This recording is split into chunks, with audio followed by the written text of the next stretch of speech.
राजा भोज बड़े प्रजावत्सल थे। वे स्वयं राज्य में घूम घूम कर प्रजा की कठिनाइयों को देखा करते थे और उन्हें यथासंभव दूर किया करते थे।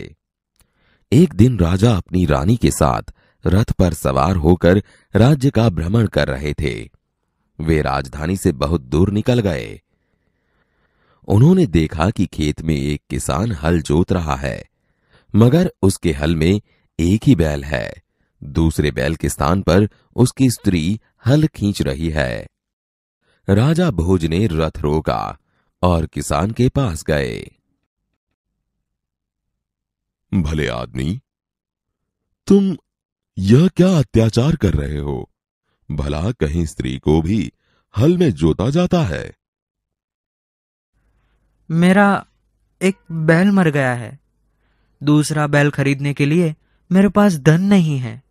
अगर खेत न जुता तो मैं खाऊंगा क्या? किसान पुनः अपने कार्य में लग गया। उसे क्या पता था कि उससे बात करने वाला कौन है। अरे भाई, जरा सुनो तो। जो कहना है मेरे साथ चलते चलते कहो। मेरा काम क्यों रोकते हो? राजा भोज उसके साथ साथ चलने लगे। अपने काम के प्रति किसान की लगन देखकर राजा भोज बहुत प्रभावित हुए। भले आदमी, इस प्रकार तो तुम्हारी पत्नी थक जाएगी और थकावट की वजह से कोई दूसरा कार्य भी नहीं कर सकेगी। तो फिर तुम ही बताओ, मैं क्या करूं? तुम मेरे साथ चलो, मैं अपना एक बैल तुम्हें दे देता हूं। मगर इतनी देर मुझे काम रोकना पड़ेगा। तुम ही बैल ला दो। अच्छा, ऐसा करो, तुम अपनी पत्नी को रथ के पास भेज दो। वह मेरी पत्नी से बैल ले आएगी। तब तक मैं तुम्हारे हल में जुतूंगा। किसान इस बात पर राजी हो गया। राजा भोज हल में जुत गए और किसान की पत्नी रथ के पास चली गई। उसने रानी को सारी बात बता दी। तुम्हारा बैल तो कमजोर होगा, वह हमारे बैल का साथ नहीं दे सकेगा, इसलिए तुम दोनों ही बैल ले जाओ। किसान की पत्नी दोनों बैल लेकर खेत पर पहुंची। किसान बहुत प्रसन्न हुआ। अगर कभी कोई दिक्कत हो तो मेरे पास आना। राजा भोज ने उसे अपना परिचय दिया तो किसान बहुत शर्मिंदा हुआ। उसने राजा से बार बार क्षमा मांगी। राजा प्रसन्न होकर वापस चल दिए। उस बार उस किसान के खेत में बहुत अच्छी फसल हुई। उसके आश्चर्य का ठिकाना न रहा जब उसने देखा कि खेत के जितने हिस्से को राजा भोज ने जोता था उसमें मोती उगे थे। बाकी के हिस्से में उम्दा किस्म के गेहूं उगे थे। किसान बहुत प्रसन्न हुआ। किसान ने सारे मोती इकट्ठे किए और राजा भोज के पास जा पहुंचा। उसने सारे मोती राजा भोज के चरणों में रख दिए और राजा को सारा किस्सा कह सुनाया। ये मोती तुम्हारे खेत में उगे हैं, इन पर तुम्हारा हक है। इन्हें तुम ही अपने अधिकार में रखो। नहीं महाराज, यह आपके परिश्रम का प्रताप है, इसलिए मैं इन्हें नहीं ले जाऊंगा। मेरी प्रार्थना है कि आप इन्हें राजकोष में जमा कर लें और गरीबों की भलाई के लिए काम में ले। किसान की बात सुनकर राजा बहुत प्रसन्न हुए और उन्होंने मोती स्वीकार कर लिए। राजा भोज बड़े प्रजावत्सल थे। वे स्वयं राज्य में घूम घूम कर प्रजा की कठिनाइयों को देखा करते थे और उन्हें यथासंभव दूर किया करते थे। एक दिन राजा अपनी रानी के साथ रथ पर सवार होकर राज्य का भ्रमण कर रहे थे। वे राजधानी से बहुत दूर निकल गए। उन्होंने देखा कि एक खेत में एक किसान हल जोत रहा है, मगर उसके हल में एक ही बैल है। दूसरे बैल के स्थान पर उसकी स्त्री हल खींच रही है। राजा भोज ने रथ रोका और किसान के पास जाकर कहा, भले आदमी, तुम यह क्या अत्याचार कर रहे हो? भला कहीं स्त्री को भी हल में जोता जाता है? मेरा एक बैल मर गया है।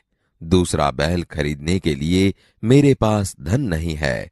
अगर खेत न जूता तो मैं खाऊंगा क्या? कहकर किसान पुनः अपने कार्य में लग गया। उसे क्या पता था कि उससे बात करने वाला कौन है। राजा ने कहा, अरे भाई, जरा सुनो तो। जो कहना है मेरे साथ चलते चलते कहो, मेरा काम क्यों रोकते हो? किसान ने कहा। राजा भोज उसके साथ साथ चलने लगे। अपने काम के प्रति किसान की लगन देखकर राजा भोज बहुत प्रभावित हुए। वह बोले, भले आदमी, इस प्रकार तो तुम्हारी पत्नी थक जाएगी और थकावट की वजह से कोई दूसरा कार्य भी नहीं कर सकेगी। किसान बोला, तुम ही बताओ, मैं क्या करूं? राजा ने कहा, तुम मेरे साथ चलो, मैं अपना एक बैल तुम्हें दे देता हूं, मगर इतनी देर मुझे काम रोकना पड़ेगा, तुम ही बैल ला दो। किसान बोला, अच्छा ऐसा करो, तुम अपनी पत्नी को रथ के पास भेज दो, वह मेरी पत्नी से बैल ले आएगी, तब तक मैं तुम्हारे हल में जूतूंगा। राजा ने कहा। किसान इस बात पर राजी हो गया। राजा भोज हल में जुत गए और किसान की पत्नी रथ के पास चली गई। उसने रानी को सारी बात बता दी। रानी ने पूरी बात सुनकर कहा, तुम्हारा बैल तो कमजोर होगा, वह हमारे बैल का साथ नहीं दे सकेगा, इसलिए तुम दोनों ही बैल ले जाओ। किसान की पत्नी दोनों बैल लेकर खेत पर पहुंची। किसान बहुत प्रसन्न हुआ। राजा भोज ने कहा, अगर कभी कोई दिक्कत हो तो मेरे पास आना। कहकर राजा भोज ने उसे अपना परिचय दिया तो किसान बहुत शर्मिंदा हुआ। उसने राजा से बार बार क्षमा मांगी। राजा प्रसन्न होकर वापस चल दिए। उस बार उस किसान के खेत में बहुत अच्छी फसल हुई। उसके आश्चर्य का ठिकाना न रहा जब उसने देखा कि खेत के जितने हिस्से को राजा भोज ने जोता था उसमें मोती उगे थे, बाकी के हिस्से में उम्दा किस्म के गेहूं उगे थे।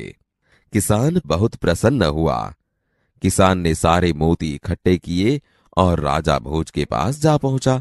उसने सारे मोती राजा भोज के चरणों में रख दिए और राजा को सारा किस्सा कह सुनाया। राजा ने कहा, ये मोती तुम्हारे खेत में उगे हैं, इन पर तुम्हारा हक है, इन्हें तुम ही अपने अधिकार में रखो। नहीं महाराज, यह आपके परिश्रम का प्रताप है, इसलिए मैं इन्हें नहीं ले जाऊंगा। मेरी प्रार्थना है कि आप इन्हें राजकोष में जमा कर लें और गरीबों की भलाई के लिए काम में लें। किसान ने प्रार्थना की। किसान की बात सुनकर राजा बहुत प्रसन्न हुए और उन्होंने मोती स्वीकार कर लिए।